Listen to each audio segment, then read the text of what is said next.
Hello everyone, देखिए अब कुछ न्यूमेरिकल्स करते हैं रेजिस्टेंस के ऊपर। देखो क्वेश्चन नंबर फर्स्ट जो है हमारे पास वो क्या है, when a potential difference of 3.0 volts is maintained across a nichrome wire.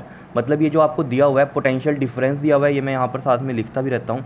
देखो जो पोटेंशियल डिफरेंस है मतलब ये V जो हमें दिया हुआ है, ये दिया हुआ है 3.0 वोल्ट्स, ठीक है, is maintained across a nichrome wire. उसके बाद लिखा हुआ है a current of 0.75 ampere flows through the wire. Current कितना फ्लो कर रहा है यहाँ पर, क्योंकि हम लिखते हैं आई से, वो कितना है 0.75 एम्पियर, ठीक है, ये करंट फ्लो कर रहा है।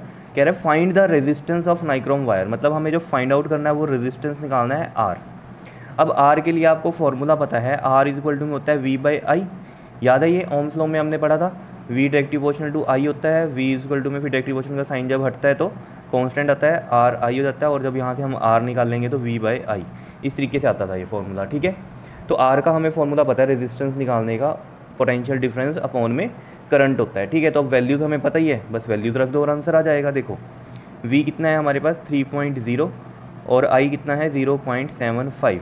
अब इसको सॉल्व करना है तो देखो कैसे करेंगे, 3.0 है, पॉइंट हटा दो, ठीक है, तो 30 बनेगा, और पॉइंट जब हमने हटाया है तो नीचे 10 लग जाएगा, ठीक है। फिर नीचे 0.7, अब 0.75 का जब हम पॉइंट हटाएंगे, ठीक है, तो वो पॉइंट जब हटाएंगे तो नीचे क्या लगेगा 100, क्योंकि यहाँ पर देख लो 2 डिजिट है फिर पॉइंट है, ठीक है, तो 100 लगेगा, वो 100 कहाँ चला जाएगा, ऊपर चला जाएगा। ये सब बातें आपको पता भी है, बिल्कुल सिंपल सी कहानी है, ठीक है। अब देखो ये 0 से ये 0 कैंसिल हो गया, और यहाँ पर देखो आपके पास ये 3 से कट हो जाएगा 7 5, देखो किस तरीके से 3 2 ज़ा 6 एंड 3 5 ज़ा 15, क्लियर। और 25 और 100 ये भी कैंसिल हो जाएगा, देखो 25 4 ज़ा 100 होता है, तो ये कितना आ गया हमारे पास 4, आंसर आया 4। और यूनिट क्या होंगे इसके, ओम, रेजिस्टेंस है तो यूनिट क्या होते हैं इसके, ओम, ऐसे लिखते हैं ना हम ये ओम, और इसका सिंबल ये होता है इस तरीके से, ठीक है। तो रेजिस्टेंस आ गया हमारे पास 4 ओम, और ये हमारे पास इसका आंसर है। क्या इतनी बात समझ में आई है या नहीं, बिल्कुल सिंपल है क्वेश्चन, कुछ भी मुश्किल नहीं है, ठीक है। नेक्स्ट देखते हैं क्वेश्चन नंबर सेकंड। देखो इसमें क्या कहता है, how much current will a torch bulb draw from a 3.0 volt battery. देखो मतलब क्या कह रहा है, हाउ मच करंट, मतलब हमें आई फाइंड आउट करना है, करंट का मतलब क्या है आई यहाँ पर, ठीक है, ये हमें फाइंड आउट करना है। और साथ में क्या कह रहा है, draws from a 3.0 volt battery. अब देखो वोल्ट लग गया तो ये पोटेंशियल डिफरेंस है, तो हमें पता चल गया कि ये V की वैल्यू है 3.0 वोल्ट, ठीक है, या V लिख दो यहाँ पर, ठीक। कह रहा है if the resistance of the bulb of the filament is 1.2 ओम, और जो रेजिस्टेंस दिया हुआ है वो कितना दिया हुआ है हमें 1.2 ओम का दिया हुआ है। तो ये भी सिंपल ही है क्वेश्चन। तो देखो जैसे कहीं पर भी जैसे ये पोटेंशियल डिफरेंस दिया हुआ है 3.0, तो मैं इसको 3 भी ले सकता हूँ। देखो कैसे 3.0 है जैसे, तो मैं इसको 3 भी बोल सकता हूँ। देखो क्यों, पॉइंट हटाएंगे तो 10 लगेगा, और ये देखो 3 ही आ रहा है। तो ऐसे अगर 0.0 होना तो वो हम हटा सकते हैं, ऐसे ही सिंपल भी लिख सकते हैं इसको 3, और नई चीज़ क्लियर होती है तो बस पॉइंट वाला तो आपको कंसेप्ट पता ही है, पॉइंट हटाओ और 10 लगा दो, ठीक है। देखो अब यहाँ पर हमें करंट चाहिए, और पिछले क्वेश्चन में क्या था, हमें रेजिस्टेंस चाहिए था, ठीक है। तो हमें यहाँ पर तो करंट चाहिए, लेकिन फॉर्मूला इसमें रेजिस्टेंस वाला ही लगेगा। देखो आर इज इक्वल टू में हमने पढ़ा है V अपॉन में आई होता है, तो यहाँ से आई हमें निकालना है। देखो आई इधर ले जाओ और V इधर ही है, और आर नीचे आ जाएगा इसके, तो V बाई आर फॉर्मूला बन गया यहाँ से आई के लिए। अब देखो V कितना है हमारे पास 3.0 है, और जो R है उसकी वैल्यू है 1.2, इसको भी वैसे ही सोल्व कर लो। 3.0 में पॉइंट हटाएंगे तो नीचे 10 लग जाएगा, और ये है 1.2, इसका भी पॉइंट हटाएंगे तो नीचे 10 लगेगा, वो 10 ऊपर चला जाएगा, इस तरीके से समझ पा रहे हो, ठीक है। अब इसको सोल्व कर लो, देखो ये किस पे चला जाएगा, 3 पे चला जाएगा, 3 1 0, और ये 3 4 द 12, और फिर 2 5 ज़ा, और 2 2 ज़ा 4, तो ये 5/2 आ रहा है।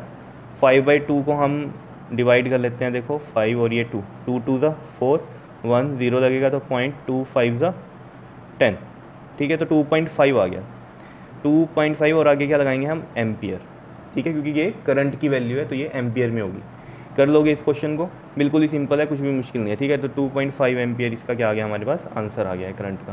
क्लियर है इतनी कहानी, बताओ, ठीक है।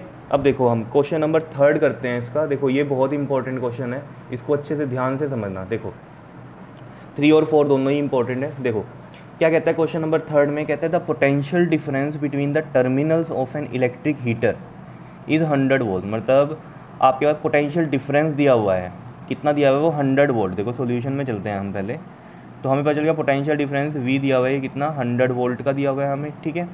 When it draws a current of कितना 2 एम्पियर, 2 एम्पियर का करंट है।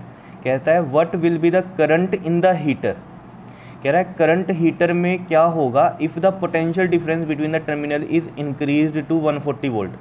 मतलब समझ रहे हो क्या है, देखो ये एक हीटर है, हीटर में कह रहा है वोल्टेज इतनी है मतलब पोटेंशियल डिफरेंस और करंट इतना है।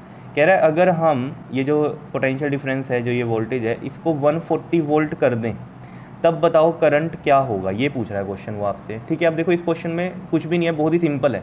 हमें पता है करंट कैसे निकलता है, देखो करंट का जो फॉर्मूला होता है वो बनता है हमारे पास V अपॉन में R, ये हमें पता है कैसे, R इजकल टू में V/I होता है, I इधर जाता है और ये V/R इस तरीके से बन जाता है, ये चीज़ हमें कहानी पता है, ठीक है। तो ये फॉर्मूला है। अब इसमें V तो है हमारे पास, R नहीं है, तो देखो R कहाँ से निकलता है, R यहाँ से निकलेगा। अब देखो जो उसने पहले कंडीशन दी थी कि वोल्टेज इतनी है यानी कि पोटेंशियल डिफरेंस और करंट इतना है, तो अब R यहाँ से निकाल लो, क्योंकि जो ये R है वही R हम यहाँ यूज़ कर सकते हैं। क्यों?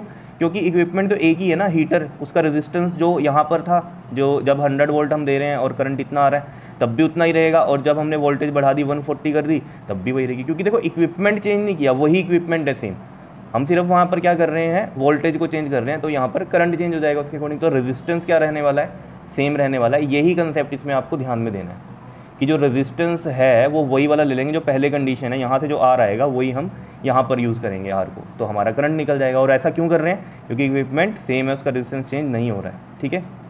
देखो अब R यहाँ से अगर हम निकाल लेंगे, R का फॉर्मूला तो हमें पता है V अपॉन में I होता है, ठीक है। तो V कितना है हमारे पास 100 है और I है 2, तो कितना आ जाएगा ये 50। तो ये 50 ओम का रेजिस्टेंस यहाँ से आ गया, इसको हम यहाँ यूज़ करेंगे। अब देखो करंट हमें निकालना है जब वोल्टेज कितनी हो गई या पोटेंशियल डिफरेंस 140 वोल्ट हो गया, तो हम रेजिस्टेंस कौन सा ले लेंगे, ये 50 ओम वाला लेंगे अब, ठीक है। तो देखो 140 तो ये हो गया पोटेंशियल डिफरेंस और ये 50 हो गया रेजिस्टेंस, 0 से ये 0 कैंसिल, 14 को 5 से डिवाइड कर लेते हैं। देखो 5 2 ज़ा 10 और ये 4 फिर 0 लगेगा, तो 5 8 ज़ा 40, तो कितना आ रहा है 2.8 आ रहा है। इसको सोल्व करेंगे तो 2.8 एम्पियर आंसर होगा हमारे पास इसका। क्या इतनी बात क्लियर है या नहीं है, बताओ। अब ये चीज़ आपको देखो यहाँ से पता भी चल रही है, जब वोल्टेज दी कितनी 100 वोल्ट की, तो करंट कितना आ रहा है 2 एम्पियर का। जब यहाँ पर वोल्टेज 140 वोल्ट हो गई पोटेंशियल डिफरेंस, तो करंट कितना आ रहा है 2.8 आ रहा है। और कहानी क्या है, मेन कहानी जो समझनी है कि वो R वही लेना है जो पहले कंडीशन दे दी उसने कि 100 वोल्ट और 2 एम्पियर, तो हमें पता है यहाँ से वोल्टेज और ये करंट हमें पता है, तो हम रेजिस्टेंस निकाल सकते हैं। तो आगे वो यही पूछ रहा है कि करंट बताओ क्या होगा जब पोटेंशियल डिफरेंस इंक्रीज़ कर जाएगा 140 वोल्ट पे। तो 140 वोल्ट जब हो जाएगा तो हमें करंट बताना है, तो उसके लिए तो R चाहिए ही, तो R यहाँ से निकल जाएगा, उसको हमने यहाँ पर यूज़ कर लिया। बिल्कुल सिंपल है, लेकिन हाँ इंपॉर्टेंट क्वेश्चन है ये, क्वेश्चन नंबर 3 कर लोगे इसको। आ जाओ अब क्वेश्चन नंबर 4 पे, ये भी इंपॉर्टेंट है। देखो ऐसा ही है जैसे ऊपर किया हमने।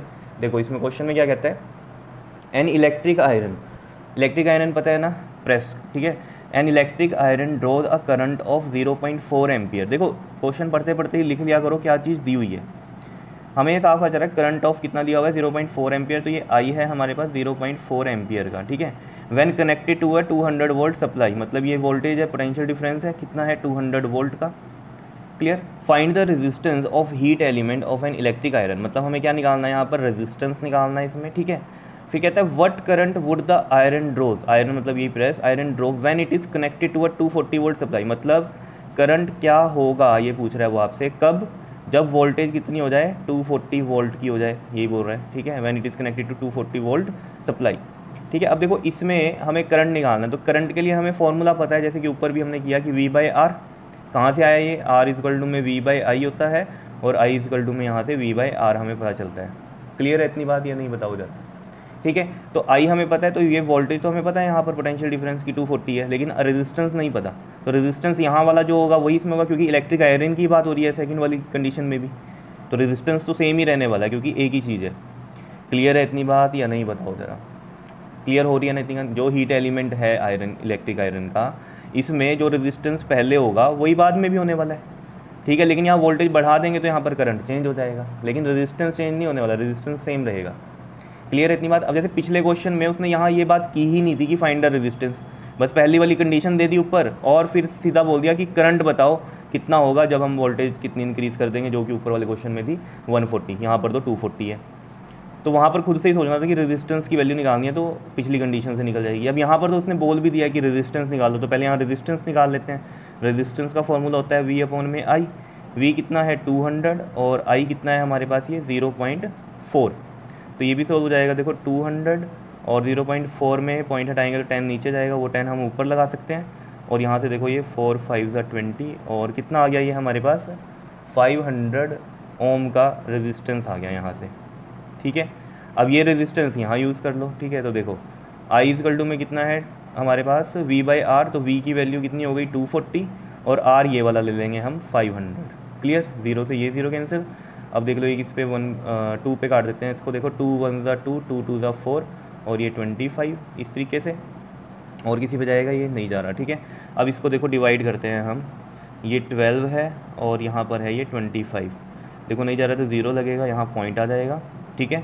और 25 4 दा 100 और ये 20 और फिर हमारे पास एक 0 और आ जाएगी, तो 25 8 दा 200 होता है, ठीक है। इस तरीके से हम इसको सॉल्व करेंगे, ठीक।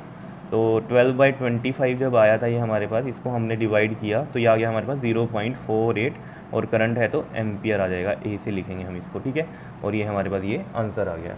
क्या इतनी बात क्लियर है? इसमें ये आर भी आंसर है, रेजिस्टेंस भी पूछा गया था क्योंकि, तो ये भी आंसर में ही आएगा। और ये हमारे पास करंट आ गया जब हमने जो पोटेंशियल डिफरेंस है वो कितना हो गया यहाँ पर 240 वोल्ट हो गया है तब। क्लियर है इतनी बात या नहीं बताओ? कहानी समझ में आ रही है? बिल्कुल सिंपल है कहानी, ठीक है, लेकिन बहुत इंपॉर्टेंट क्वेश्चंस थे ये हमारे पास, 3rd और 4th कर लोगे इनको, ठीक है, सिंपल ही था।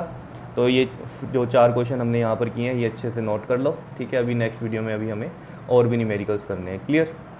Okay ji, thank you.